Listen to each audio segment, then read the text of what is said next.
Hello and welcome back to the Achievement Planner. This is Ross, and today we're going to be talking about Resident Evil 4. And Resident Evil 4 is a very special Resident Evil game because it takes the survival horror of the early Resident Evils and it starts to bring in the action part of Resident Evil that is found in the later games like 5 and 6, which a lot of people don't like, but that's okay. It's just a great mix of both. And there are not a lot of achievements. This game only has 12 achievements for 1,000 gamer score. Overall, I would give this game 7 out of 10 difficulty. And the reason why I would give this a 7 out of 10 is because it's not super hard, but 2 achievements you're going to want to look out for are the hardest difficulty achievement and trying to get all the bottle caps, which I'll talk about. So it took me about 16 and a half hours to beat this game, so you could probably beat this game in under 20 hours.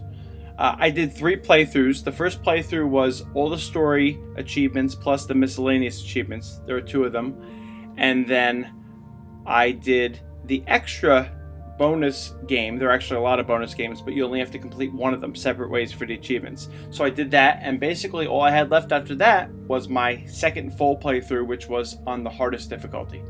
And in that playthrough, I also got all the bottle caps, which you would go back to a save to get. Or you could do during the game, of course. So I broke this one up into 3 categories. Category number 1 is story achievements, number 2 is miscellaneous, and number 3 is challenging. So let's go to category number 1, the story achievements. There are actually 7 story achievements that you will just get for beating this game. They're not very difficult. Yeah, they're pretty easy. Just play through the game on the easiest difficulty and you're set.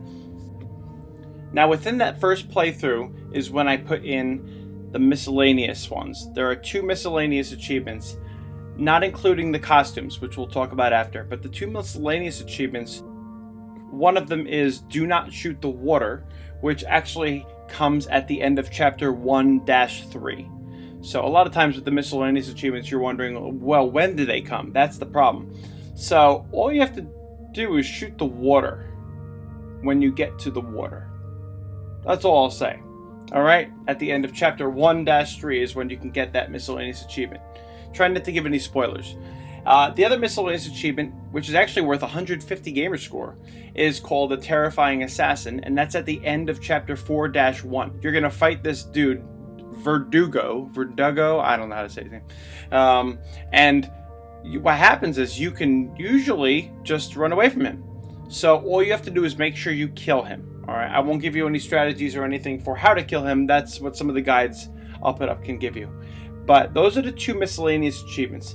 The only other one I have in this category is the S stands for stylish, which is unlocking all the costumes. So basically what you need to do, beat the game once, you get 1 set of costumes, and then go back to the extras, which will unlock, and beat Ada's, Ada Wong, she's back, for Separate Ways. That's her bonus game, and if you beat the Separate Ways campaign, it's not very long, then you get the other set of costumes, which also was very helpful for the hardest difficulty, by the way. So if you beat the game once and you beat that Separate Ways extra mode, you then have all of the miscellaneous achievements done. Alright, so all that leaves is the third category, challenging achievements, which are the bottle caps and the hard playthrough. So basically the hard playthrough is not super hard for 2 reasons. If you unlock the second costumes after beating the Separate Ways with Ada, then you will get a suit of armor for Ashley. So Ashley's this girl in the game that you have to basically protect. I won't give you any story, you'll see. And with that suit of armor, let me just tell you that it'll make your hard playthrough a lot easier because you have to protect her. And with that suit of armor, you almost don't have to protect her. So I would suggest doing your first playthrough, doing Separate Ways, and then starting your hard playthrough with that suit of armor, costume set number 2. That's the first reason why the hard difficulty is not super hard. The second one is you can always buy rocket launchers. There's kind of like the Duke in Resident Evil 8. There's a guy in the game you could buy stuff from. So there are always rocket launchers. Now you have to figure out how to have enough money to buy them, but you can always get rocket launchers from him, which is good. Now the reason why the hard difficulty is difficult is because it's really difficult. Yeah, I know that's not a lot of information, but there's especially one room It's called The Hardest Room in all of Resident Evil 4. I'm actually going to put up a link right now for a strategy, or just actually them talking about the room. And then basically for this whole playthrough, I'm going to put up a couple guides, and the guides will be here. And you can follow them. I have one guide that's actually a longer one that takes time. I think CarcinogenSDA, and then IGN is the speedrun one. Speedrun one, yeah, 1-1. Basically, those are both pro gameplays, and you can watch that and see any strategies for that. And then WaifuRuns is the one for the discussion about the hardest room. I mean, there are a couple places that are really difficult. Other than that, the game isn't super hard. Just try to run past things, to be honest. All right.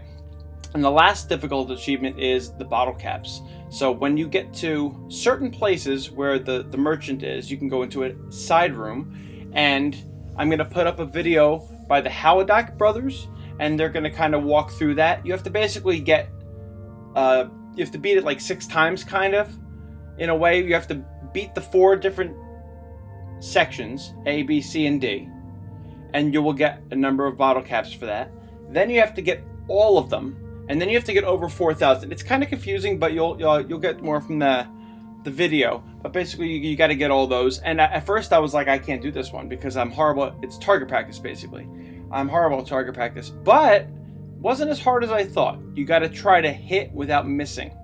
If you hit without missing, you get a special thing in the back, which you'll see, and you blow that up, you get extra points. So that's basically the strategy for that. So basically you play the first playthrough. I would say 2 playthroughs for this game plus the bonus mode. First playthrough, easy. Get all the story achievements and the miscellaneous. Do that second separate ways campaign thing. And then you get your costumes. That's the last miscellaneous. Then you do it again hard, and you can get the bottle caps on that. And that's your second full playthrough. All right, so I hope that you are going to have luck with Resident Evil 4 and come back and visit again. Bye-bye.